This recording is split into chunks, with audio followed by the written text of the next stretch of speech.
Assalamualaikum warahmatullahi wabarakatuh. Perkenalkan, nama saya Muhammad Lutfi Hakim Al-Akib dari mahasiswa PGMI 5A.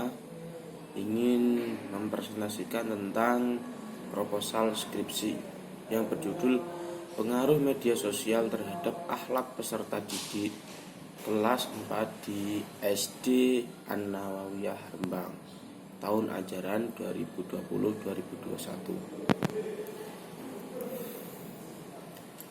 Proposal skripsi ini saya ajukan untuk tugas kuliah, yaitu tugas metodologi penelitian yang diampu oleh Bapak Sohibun Ni'am MPD.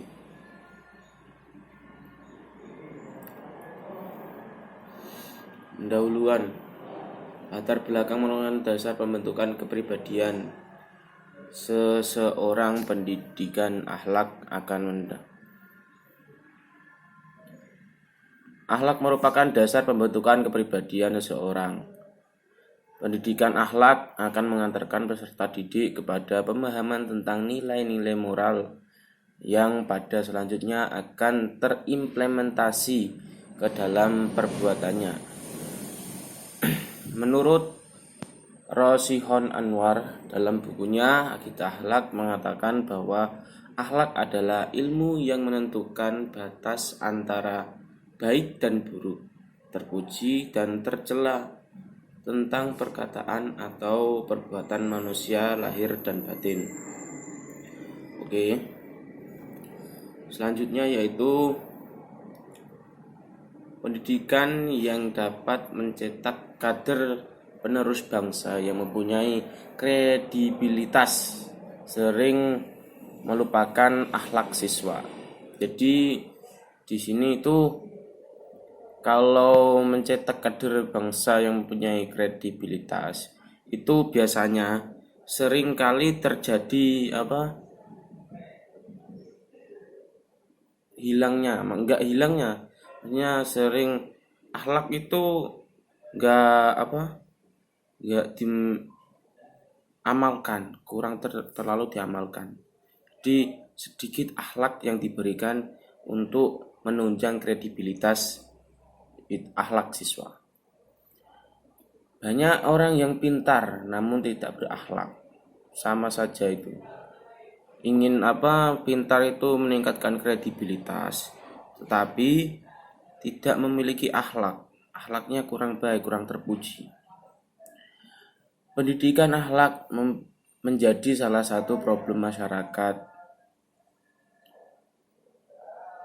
Hampir setiap hari baik televisi, koran, dan lainnya itu selalu menyuguhkan berbagai berita tentang maraknya tindakan amoral seperti kasus narkoba, penyalahgunaan narkoba itu sama saja ketidakadilan hukum, pergaulan bebas dan dari kalangan remaja, mahasiswa, kerusuhan, sering terjadi kekerasan di sekolah, tindakan anarkis, dan sebagainya. Bukti bahwa adanya ketidakpastian jati diri manusia dan karakter bangsa yang dimiliki. Ironis memang dari konteks masyarakat modern saat ini. Agaknya memang sulit menanamkan nilai-nilai pendidikan akhlak.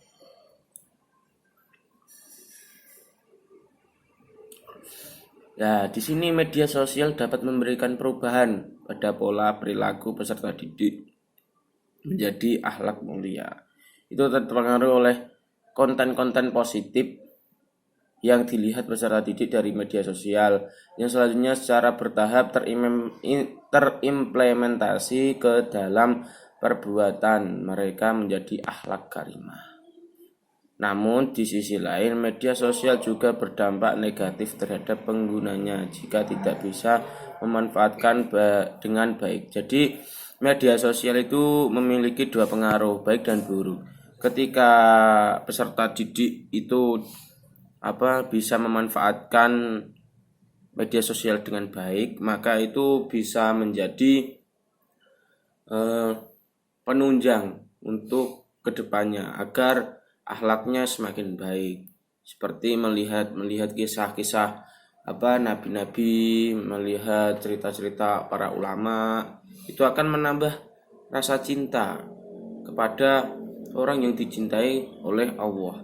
Maka dia akan sedikit banyak bisa meniru dari kepribadian yang baik tersebut. Seperti hasil pengamatan di SD Islam An-Nawawiyah Rembang, saya menjumpai fenomena sebagai berikut.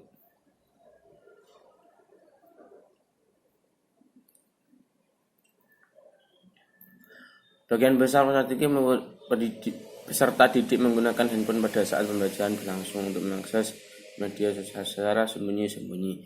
Ini biasa di kelas 4. Itu biasa terjadi itu. Apalagi sekarang orang tua sudah mengizinkan, membelikan juga tentang handphone itu. Yang penting anaknya mau sekolah, orang tuanya membelikan, itu suatu nggak ada masalah gitu. Padahal aslinya itu banyak terjadi masalah di dalamnya.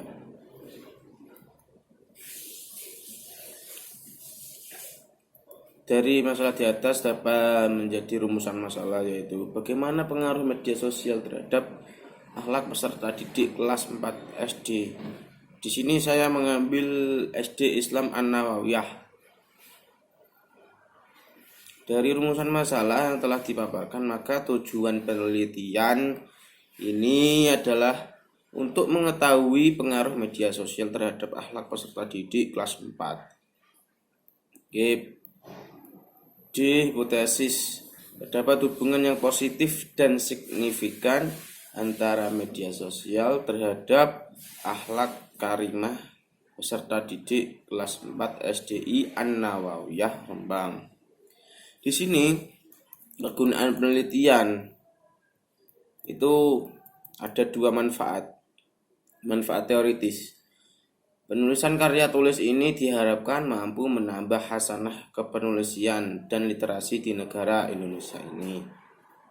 Hasil penelitian ini diharapkan menjadi referensi bagi para akademisi untuk melakukan penelitian lebih lanjut. Jadi ini untuk pancingan.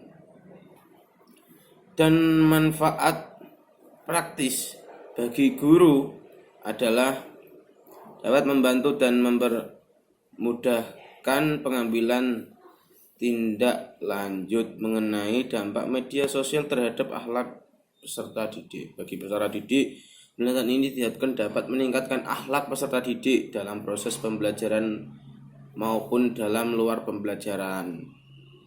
Oke, selanjutnya bagi sekolah, penelitian ini dapat menjadi acuan dalam mengembangkan akhlak peserta didik dalam proses pendidikan.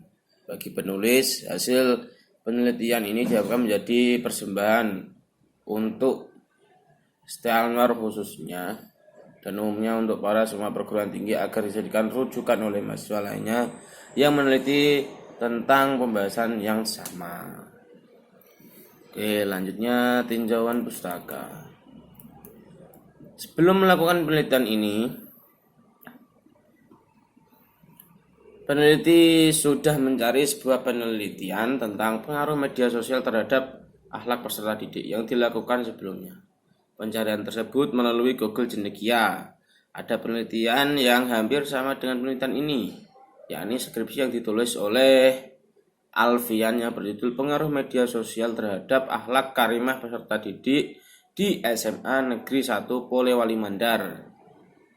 Dalam penelitian tersebut menghasilkan temuan bahwa terdapat 13 peserta didik yang bersosial media jatuh pada kategori tinggi dengan presentasi 16,25%. 57 peserta didik berada pada kategori sedang dengan presentasi 71,25% dan 10 peserta didik berada pada kategori rendah dengan presentasi 12,5%. Hasil analisis yang diperoleh mengenai akhlak karimah peserta didik kelas 11 di SMA Negeri 1 Polewali Mandar dapat diketahui bahwa terdapat 16 peserta didik yang berakhlakul karimah jatuh pada kategori tinggi dengan presentasi 20%.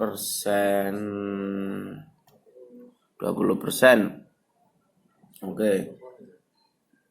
49 peserta didik berada pada kategori sedang dengan presentasi 65,25% dan 15 peserta didik berada pada kategori rendah dengan persentase 18,75%. Dan berdasarkan hasil analisis statistik inferensial dengan menggunakan rumus produk momen ini dan uji signifikan menggunakan uji TX dengan taraf signifikan 10% beroleh hasil yang memperlihatkan bahwa nilai T hitung lebih besar dan nilai T tabel karena T hitung T tabel sama dengan 4,473 1000,664, maka HO ditolak dan HA diterima dan menunjukkan bahwa terdapat pengaruh media sosial terhadap akhlak karimah peserta didik kelas 11 di SMA Negeri Polewali Mandar. Nah, ini saya ambil di skripsi Mas Alfian yang hampir sama. Ini sebelum saya meneliti saya sudah mencari di Google Cendekia tentang pengaruh media sosial. Itu sudah dilakukan oleh Mas Alfian di Polewali Mandar sana, Sulawesi. Oke, metode penelitian, jenis penelitian. Lokasi penelitian ini saya berada di SD Islam An-Nawawiyah di Rembang, Jawa Tengah. Itu saya di situ meneliti karena saya pernah bersekolah di sana. Melakukan observasi pengamatan, terus angket, belum sejumlah pertanyaan tertulis yang digunakan untuk memperoleh informasi dan responden dalam arti laporan. Terus wawancara. Itu cara-cara untuk melakukan penelitian, dokumentasi, mengambil foto, bukti-bukti bahwa saya meneliti sana. Teknik analisis data digunakan menggunakan analisis deskriptif kualitatif. Deskriptif kualitatif analisis data didefinisikan sebagai sebuah metode yang berupa mengungkap gambaran deskripsi suatu objek yang diteliti, kemudian dicari saling keterkaitan antara variabel, yang mana tujuan ini adalah untuk menentukan peserta didik dalam pengaruh media sosial. Tahap-tahap penelitian pralapangan, tahap pekerjaan lapangan, tahap analisis data, tahap penulisan laporan. Tahap ini meliputi kegiatan menyusun hasil penelitian, sistematika pembahasan. Penyusunan penelitian ini diuraikan dari beberapa bab dan tiap bab akan terdiri dari sub bab sebagai rincian. Bab pertama merupakan pendahuluan yang berisi penegasan judul, latar belakang masalah, rumusan masalah, tinjauan pustaka, tujuan dan kegunaan penelitian. Bab 2 ini merupakan tinjauan teoritis yang berisi tentang A. Media sosial, meliputi sekilas tentang internet, pengertian media sosial, macam-macam media sosial. Yang B. Akhlak karimah, meliputi pengertian akhlak karimah, macam-macam akhlak karimah, metode pembinaan akhlak, faktor pembentukan akhlak. Dan dalam bab ini akan menjelaskan tinjauan umum mengenai profil SDI An-Nawawiyah Rembang. Bab 3, peneliti akan memaparkan hasil penelitian dan pembahasan terkait hasil penelitian, meliputi A. Hasil penelitian yang berisi deskripsi data penelitian media sosial, deskripsi data penelitian akhlak karimah, dan data pengaruh media sosial terhadap akhlak karimah. Di bab 4 merupakan bab penutup yang terdiri dari kesimpulan menjawab pertanyaan. Mungkin itu saja cukup dari saya, kurang lebihnya saya mohon maaf. Wassalamualaikum warahmatullahi wabarakatuh.